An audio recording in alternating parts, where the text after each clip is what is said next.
Welcome back to the Greener Lawn. Today we are going to be talking about drought. Summer drought. We have watering restrictions. To reduce watering landscapes to 2 days per week in northern Utah and 3 days in southern Utah. We want to be sure to protect trees and plants, but lawns are very resilient, and they will go into a hibernation phase and do not need to be watered. Outdoor watering accounts for approximately 60% of residential use, and a single lawn watering for the average quarter-acre lot in Utah uses 3,000 gallons of water. So eliminating even one watering can help significantly with our conservation efforts. Water is king when it comes to our lawns, but right now, having less water, having restrictions being put on us, it's making it difficult for a lot of people. They think twice a week you cannot sustain a lawn. This lawn right here has always been twice or once a week water. Yes, that is true. Very true. It is a huge misconception that you have to water every single day, and it is a bad thing that you water every single day. You don't want to water every single day. If you want to have your lawn strong, healthy, deep roots, and to have it perform long term over the summer. So let me explain to you how we get to this point. How do I get my lawn to be green? He has to be watering a ton to make it look like that. Very incorrect. This lawn right here, like I said, has only been watered twice a week. I only started watering my lawn on May 25th. I waited that long just so that I could get healthy establishment of roots going down. Yeah, very true. So how do we get our water down to twice a week and be able to sustain a green, healthy lawn? Well, there are a few tricks here. Principles are easy as long as you're willing to put in a little bit of work. They'll work out really nicely. So the first thing that you need to do is to get the old misconception of time equals how long you should run your sprinklers. It is true we're looking for a time, but that isn't what your grass grows off. Your grass grows off of inches of moisture down in the root zone. So what we're looking for is we're looking for 1 inch of water in our soil per week. That's what we're looking for. So how do we figure that out? So to diagnose the brown spots in our lawn, whether or not they are a pest or they are a watering issue, the first thing you need to do is check them by one, trying to pull the grass. If the grass comes up easy by the roots, what I did is I come down here, I grab this grass and I pull it. Do you see how that came out by the roots? Like super easy. That's like pulling up by the roots. Then that means that most likely you have a pest, and then we need to dig in further for pests. So as you pull back the grass, this is what you're looking for, right? I can explain if you want to reach out to me at jeremyofthegreenerlawn@gmail.com how to do that. So if it wasn't that, next you take a screwdriver and you poke it into the soil, into that area that looks brown. How deep did it go versus the area right next to it that's green? If it didn't go in very deep, then that means that the soil doesn't have enough moisture. And that's when we start diagnosing what's going on and how to get it more moisture. So what you're gonna do is you're gonna take your screwdriver and you're gonna poke it in these areas. See how I can't get that in there very deep? Just under an inch, 3/4 of an inch. That is not good moisture right here. This doesn't have a good moisture amount. Like, it should be going down a lot deeper. You go to a green spot, it went down a lot deeper. It went down a lot deeper. I'm able to spike it down and in there. See, it's starting to get dry right here. It's only down to about 2 inches. I get it to right here. It's about an inch. That's definitely not good. So right here, it's saying that it doesn't have enough moisture. So that's where we're gonna run a cup test to see how much moisture this is getting right here, to see if it's getting enough to sustain it. That is super hard. We're looking for 1 inch of water in our soil. So how do we figure that out? It's called a cup test. So what we do is we take a flat bottomed container. I like to use my little dipping cups. A lot of people use tuna cans. Anything that you have that has a flat bottom. So height should be around 2 inches or less. We are going to see how much water gets in these on a test. How we do this test is that we take these, we put these in brown spots throughout a zone like this. You can see that this is going a little bit dull. Looks like it's a little bit stressed out. I know that this is a heat place right here because of this grate, so I placed a cup right here. This is another heat stress place. You can tell by the difference in the color. See how it's gone dull? Kind of has an arcing pattern right there. So this is only one zone. I have one cup up there, and then I have these two cups down here. I'm gonna run this zone for 10 minutes and see how much water I get in these in 10 minutes, because that's gonna tell me how long I need to run my sprinklers to get that 1 inch of water. So now we're running our water to see how much water we capture in these cups. What we're doing is seeing how much we are getting down over this period of time to see how we can make adjustments to make our sprinkler coverage better. So you check each one of these cups to see how much they're getting. So normally you either have it measured out, pre-measured out, or you stick a little ruler down in there and it would tell you how much is in there. I've done it enough that I know that this is 1/8 of an inch in here.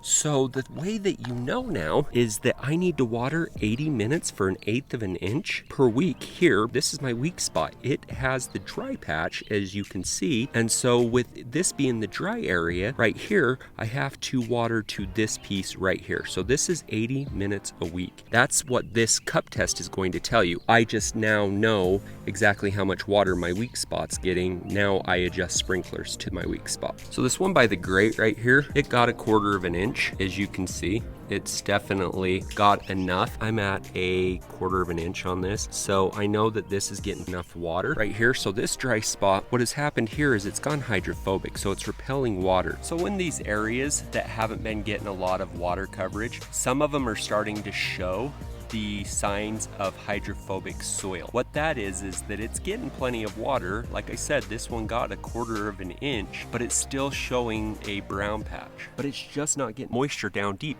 How do I open it up and allow it to penetrate down? So super simple, cheap, and easy way of doing it. Baby shampoo. So the nice thing about it is you just go to the dollar store, pick yourself up a bottle of baby shampoo, grab yourself an Ortho hose end sprayer. So on a spot like that, I'll take 1/2 ounce, fill it up with water, the rest of it with water, set this little dial on a 3, is just hit it with some of the baby shampoo mix, is you just kick it over to the off position now, just water it in deeply with it, with your hose right there. Now it will have moisture and your sprinklers can catch back up and work the way they're supposed to.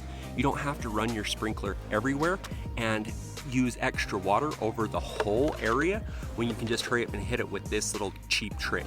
Another way that I love doing it is I'll do it over my whole lawn every 3 to 4 weeks, the baby shampoo. It keeps my lawn open and allowing penetration down into the soil of moisture. This is a super cheap, easy way of doing it. I've ran a simulation and to use dollar store baby shampoo at 2 ounces per 1,000 for a 10,000 square foot lawn will cost you $7 for a 20-week program. It's not very expensive. The hose end sprayer will be your initial cost. If you need more information about this baby shampoo technique, please check this link right here and it'll explain it in more detail.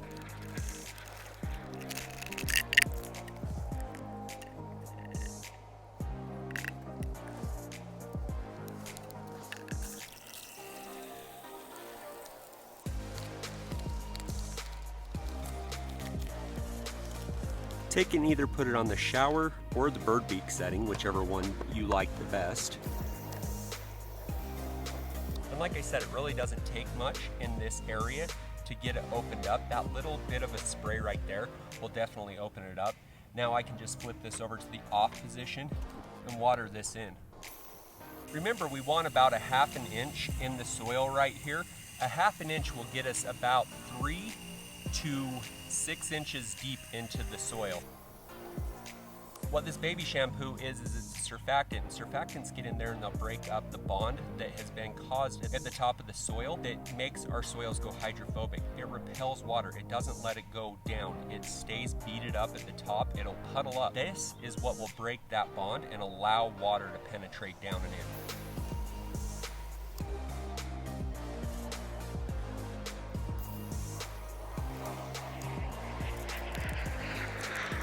So now I can take the same screwdriver and I can poke it in and it goes all the way down. This is another thing you need to pay attention to in your dry spots.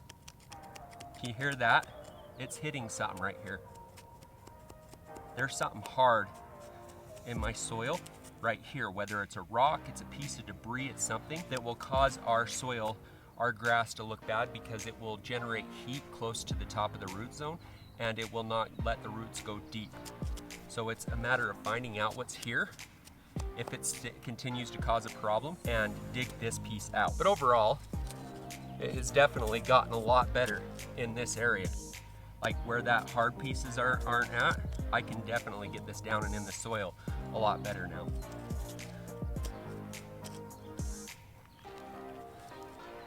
See, there's something hard right there. So in this area, like I said, it was kind of weird that this area didn't have a lot of moisture, but now doing the screwdriver test and getting my moisture down into the soil with my baby shampoo and my ortho hose end sprayer, we can now tell that I can, one, get it down deep enough to feel there's something in my soil right here. But everywhere else that doesn't have something in it now spikes really easily.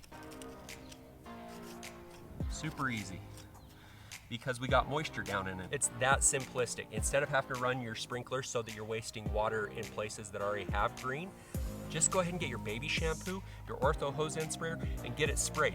This is water conservation right here. Instead of running your sprinklers more because of this one dry spot, come and hit it with this. Hit it with this. Hit it with this.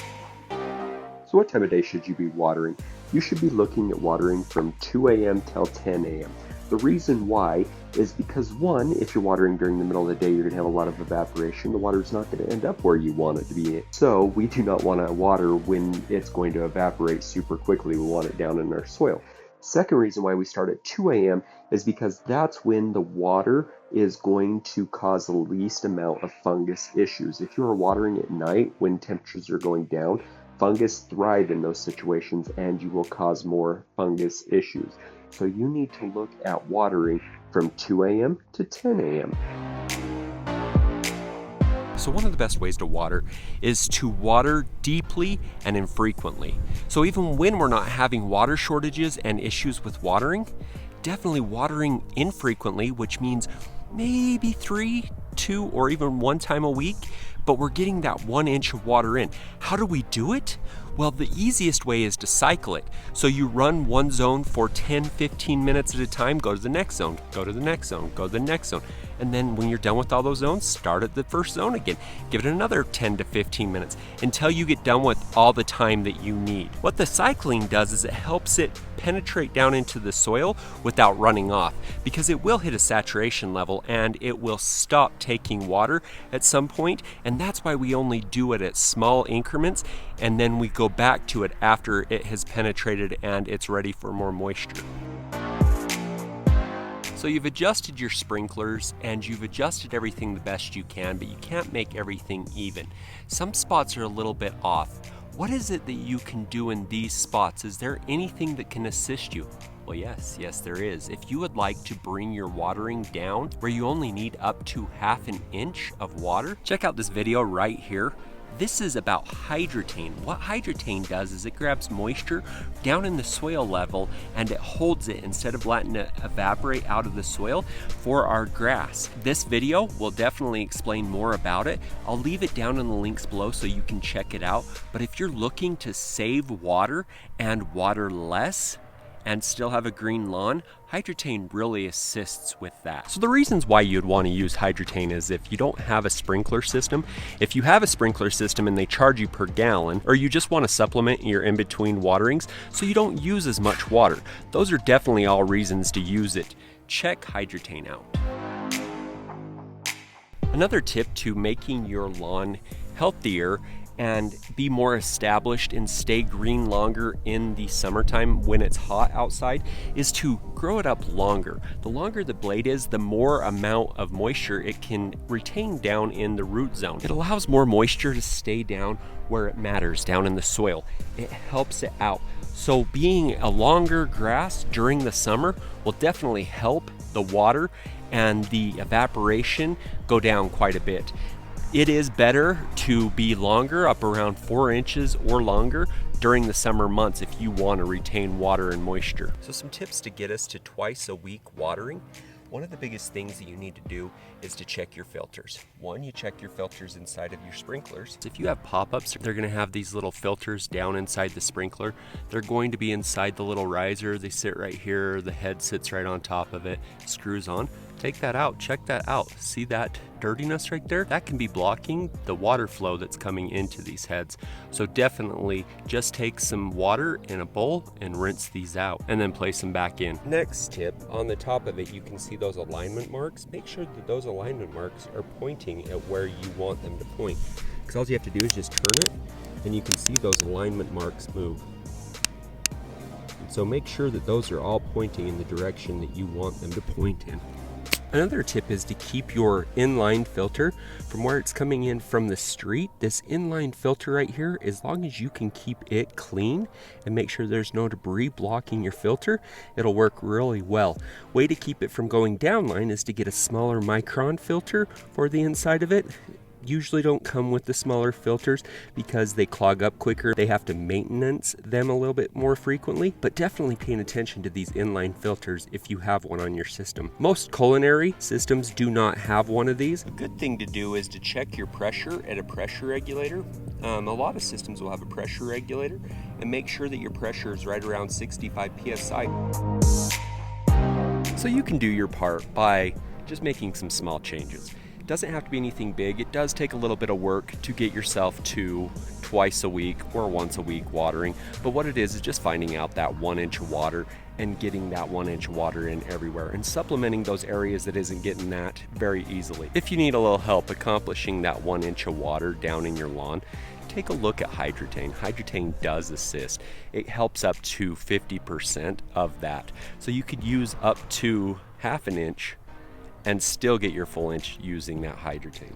Know that we're in a drought, know that you can do your part, but for the long run, this is really how you should be watering your lawn anyways, is infrequently and deeply for better root structure, healthier grass, and more heat tolerance overall for our lawns. So if you have any questions, comments, or concerns, feel free to reach out to me at jeremy@thegreenerlawn@gmail.com, or feel free to Instagram DM me at thegreenerlawn. Those are good ways of being able to get a hold of me and talk about these issues that you are having. As always, I'm Jeremy of The Greener Lawn. Make her green.